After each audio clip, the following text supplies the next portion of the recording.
Zhiyun enters the lighting game with a forgotten, brighter tube light known as the LED wand. Today, I want to answer just how bright is it compared to an RGB tube and a pocket LED, and what kind of filmmaker is going to use something like this.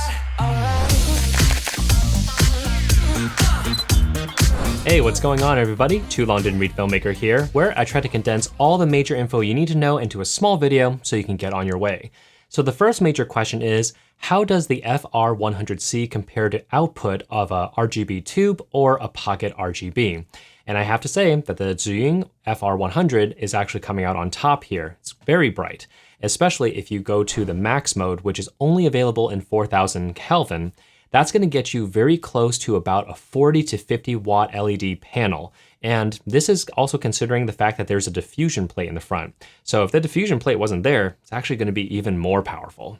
Now, because of how bright this thing can actually get, the LEDs do get hot, and there is a heatsink in the back with 6 different fans. Now, if you're going to be using it in the 5600K or tungsten 3200K modes, the fan is actually not that loud.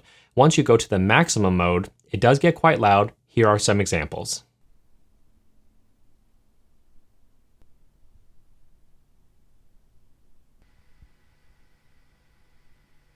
This wand light is also capable of RGB modes, in which case you go to the back dial over here. It's very simply laid out. Over here, you have the bicolor option. Scroll the wheel to change the color. To the left, we have your dimness. Up top, we have the maximum button, which basically automatically sets the light to 4000 Kelvin and gives you the maximum output right away.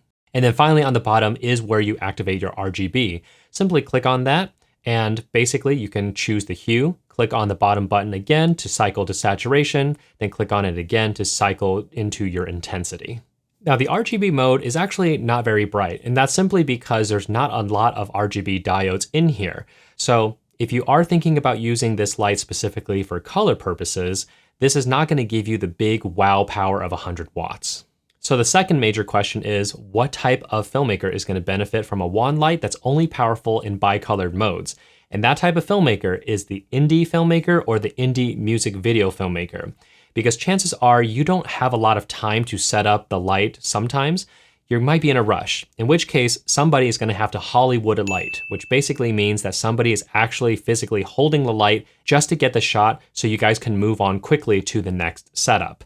And the best thing about this is that there are 2 ways for you to actually charge this light. You can either go through the AC power brick, or if you have a power delivery USB bank, approximately 30 watts or higher, you're also able to charge it through the USB-C. The power delivery at 30 watts is a recommendation. You technically could use a lower powered power bank to charge it. It's just going to take a while.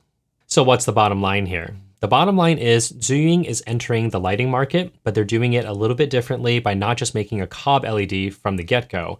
Instead, they've opted to use one of the older types of designs, which was actually quite useful, the LED wand. Now, I would say still again that this is best for indie filmmaker, indie music video filmmaker, especially those that are very run and gun and have those emergency situations where they just need a quick light to get the shot.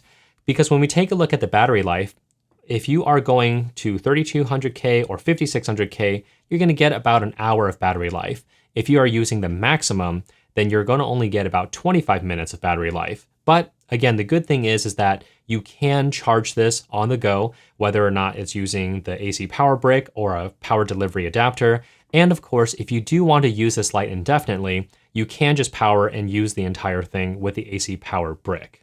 And hey, that is it for this video, everybody. If this video has been helpful, I do have some affiliate links down below. Should you use them, it does help support the channel, and I thank you for that. Otherwise, if you have any questions or comments, go ahead and leave it down below. I will get to them as fast as I can. This has been TLDR Filmmaker, and I'll see you guys in the next one.